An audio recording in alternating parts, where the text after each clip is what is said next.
Revoyons rapidement les trois dernières relations.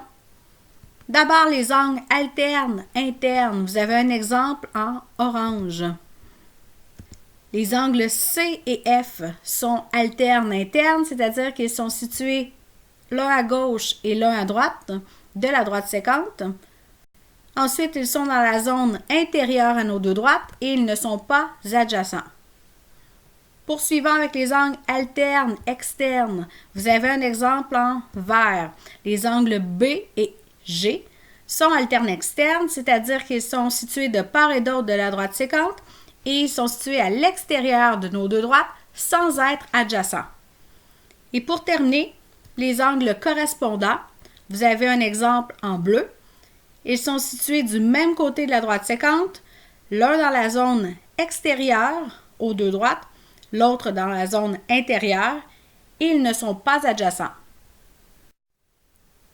Dans le haut de la page suivante, vous avez une note très importante en lien avec les trois dernières relations que nous avons vues. Dans l'encadré, on vous dit que lorsque deux droites parallèles sont coupées par une droite sécante, les angles alternes internes, alternes externes et correspondants sont congrus. Ici, il faut donc associer nos deux droites parallèles avec la formation d'angles congrus. Pour ce qui sera de nos trois dernières relations, les angles alternes internes, alternes externes et correspondants. C'est dans cette situation particulière-là, avec deux droites parallèles, que nous utiliserons davantage les angles alternes internes, alternes externes et correspondants, puisqu'ils auront la même mesure.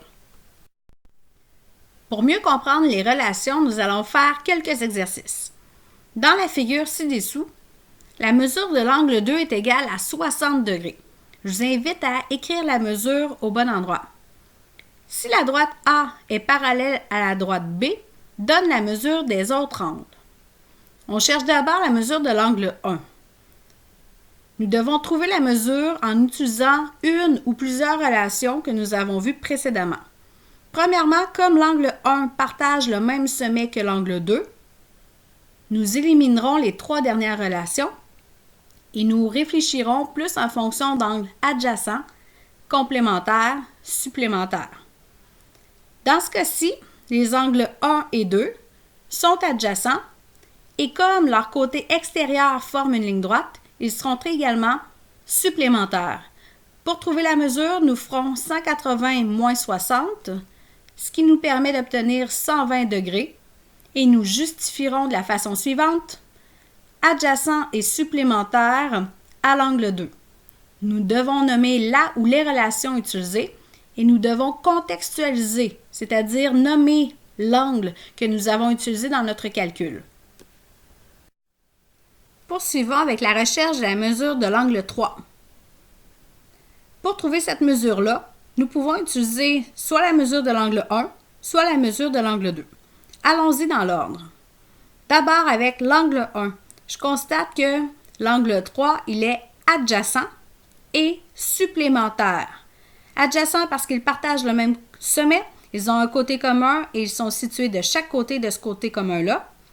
Et supplémentaire parce que leur côté extérieur forme une ligne droite. Pour trouver la mesure, comme nous avons vu précédemment que la mesure de l'angle 1 est égale à 120 degrés, je ferai 180 moins 120 pour obtenir 60 degrés, qui est la mesure de l'angle 3, et je vais justifier de la façon suivante: adjacent et supplémentaire à l'angle 1. Il est nécessaire de nommer les deux relations.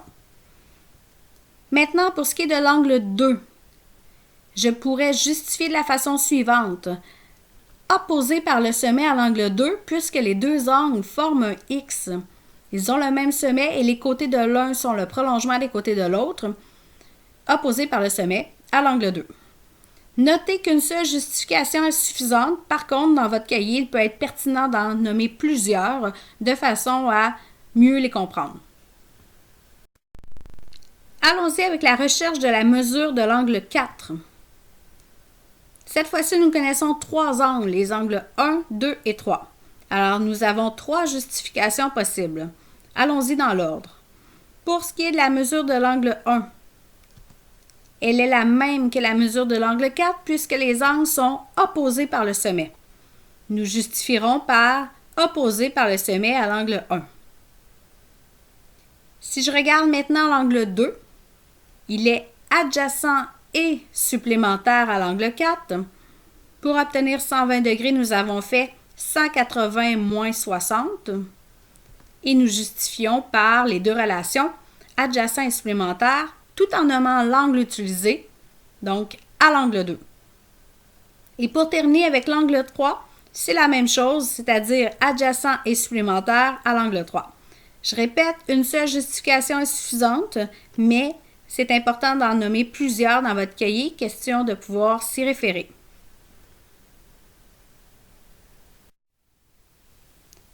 Recherchons maintenant la mesure de l'angle 5. Remarquez d'abord que j'ai noté les mesures trouvées précédemment parce que c'est celles-là que nous pourrons utiliser pour trouver la mesure de l'angle 5. Nous ne pourrons pas utiliser les mesures des angles 6, 7 et 8 puisque nous ne les connaissons pas. Alors, pour ce qui est de la mesure de l'angle 5, nous recherchons une ou des relations qui peuvent exister entre l'angle 5 et peut-être l'angle 1, peut-être le 2, le 3 ou le 4. Allons-y dans l'ordre. L'angle 1, est-ce qu'il a une relation avec l'angle 5? Puisqu'ils sont situés du même côté de la droite sécante, nous pensons à correspondant. Ils seront donc congrus, c'est-à-dire que la mesure de l'angle 5 est égale à 120 degrés, et je noterai correspondant à l'angle 1. Maintenant pour l'angle 2. Cette fois-ci, ils sont situés de part et d'autre de la droite sécante. Ils seront donc alternes. Cependant, ils ne sont pas dans la même zone. Donc, je ne peux pas dire alterne interne ou alterne externe puisque l'angle 2 se situe à l'extérieur et l'angle 5 à l'intérieur. Tout ce qu'ils ont comme relation, c'est supplémentaire et c'est insuffisant pour pouvoir justifier une mesure d'angle. Poursuivons avec l'angle 3. Même chose, l'angle 3 et l'angle 5 sont supplémentaires, alors c'est une relation insuffisante pour justifier. Terminons avec l'angle 4. L'angle 4 et l'angle 5 sont alternes internes. Ils sont donc congrus. Et ici, ils sont situés de chaque côté de la droite sécante à l'intérieur des deux droites. Et ils ne sont pas adjacents. Maintenant, vous devrez mettre la vidéo sur pause pour pouvoir faire la suite des exercices et repartez la vidéo pour connaître les réponses. Voici les réponses pour la mesure de l'angle 6 et ses justifications possibles.